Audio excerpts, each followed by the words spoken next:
The following program is brought to you by spare change found in Elon Musk's pocket, a grant from the H Grant and Granny Grant, and viewers like you.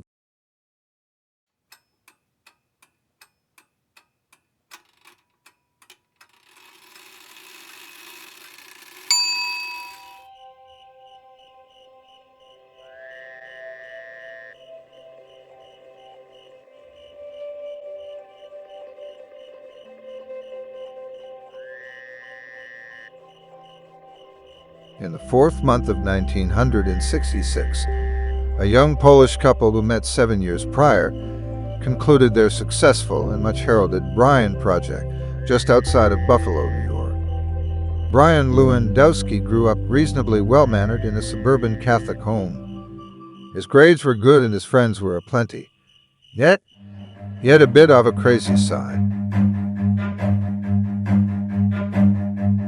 Run.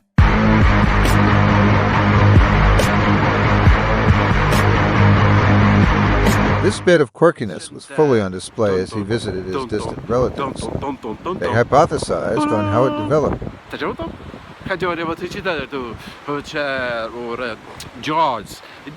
I think what you really find with Lewandowski is that even though he may have been scared by a movie or something, a lot of his pain that he channels into his quirkiness comes from being a Buffalo Bills fan.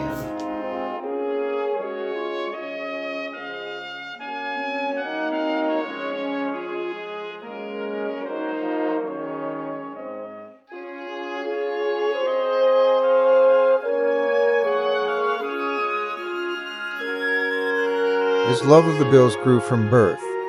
His grandmother cleaned the homes of the AFL champions in the 60s. His father was an avid fan since the team's inception.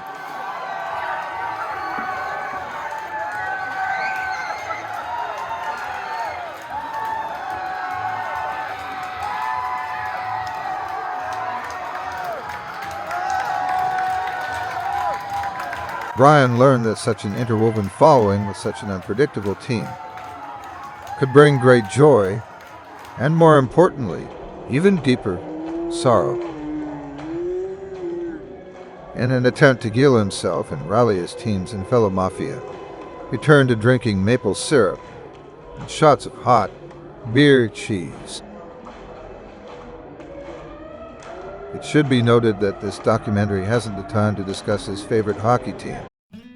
While Brian has no love for Thomas Brady nor the so-called Patriots who play American football in a shopping mall, he was a fan of his original arch-rival, Miami, who caught his eye. Talk about needing a miracle to turn his life around. Finally, a girl liked him. They would go on to give birth to his only natural offspring, Allison. Her mixture of Brian's personality and her mother's drive would lead her to graduate Syracuse University, travel the world, and eventually move to Manhattan, where Allison would be one of Victoria's Secret's point people for worldwide distribution of women's underwear. During these years, Brian set forth to find out what drove him. What did he want to be when he grew up? Spoiler alert, he never grew up.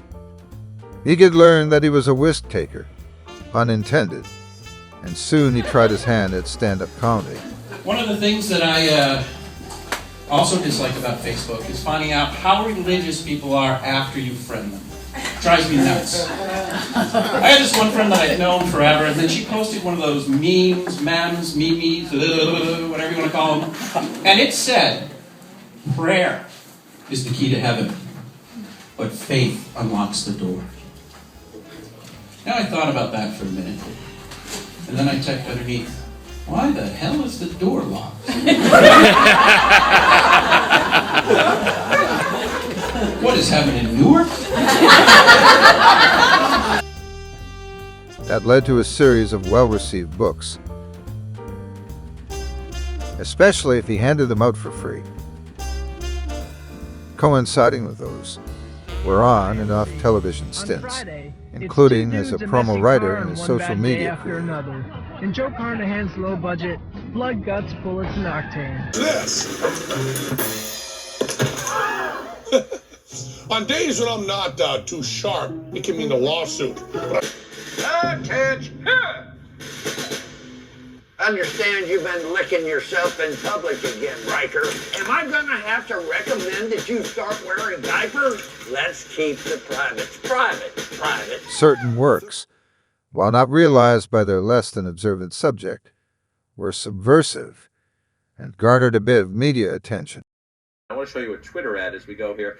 Here's the Twitter ad promoting the show. She's coming with a full heart and a full magazine.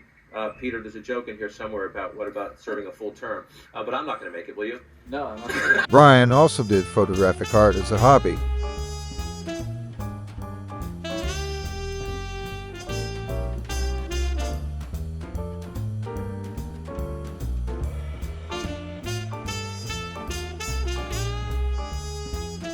A few gallery shows and recognition from Smithsonian Magazine followed, but nothing seemed to be his calling.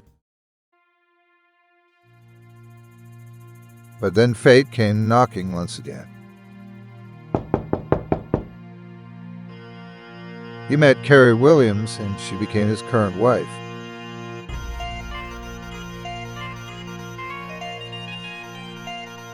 With Carrie, his family grew, and grew, and grew. She convinced him to move to Charlottesville, Virginia, and then to the nearby hamlet of Keswick, a place described gloriously by the New York Times. What won't escape you, though, are the white farm fences that stretch for miles along Route 22 and 231, a section of road where the two routes converge that has often been cited as one of the most scenic in America. A two-lane country road, it's framed by rolling green pastures of horse, cattle, and sheep farms. Here they designed and built a small but efficient farmhouse.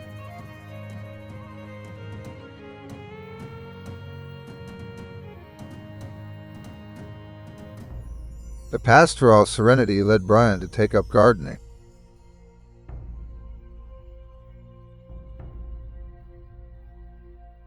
And then to learn how to be a better cook.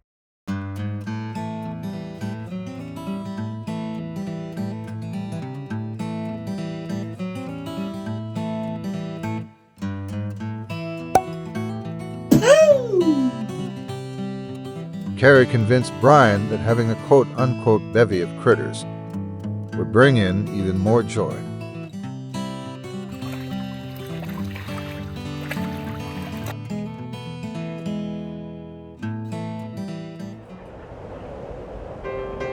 So with his life fairly comfortable now, where has this journey brought Brian?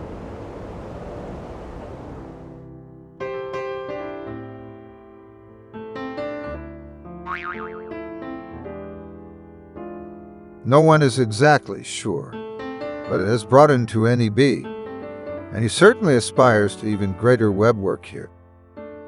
Perhaps someday he will evolve into a monarch butterfly and flit around the gardens of Ipswich. Don't hold out hope, though. He is still struggling with learning to do impressions of moths.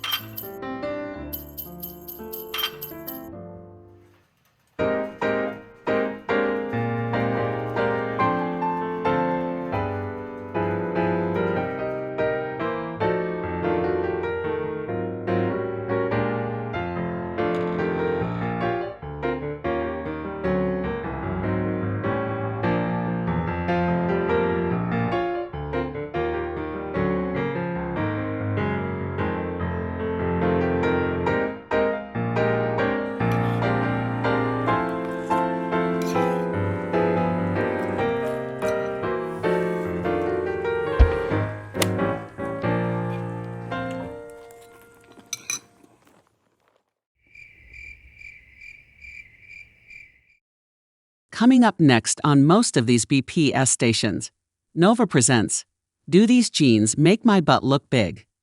A study of DNA and our physique, next on BPS.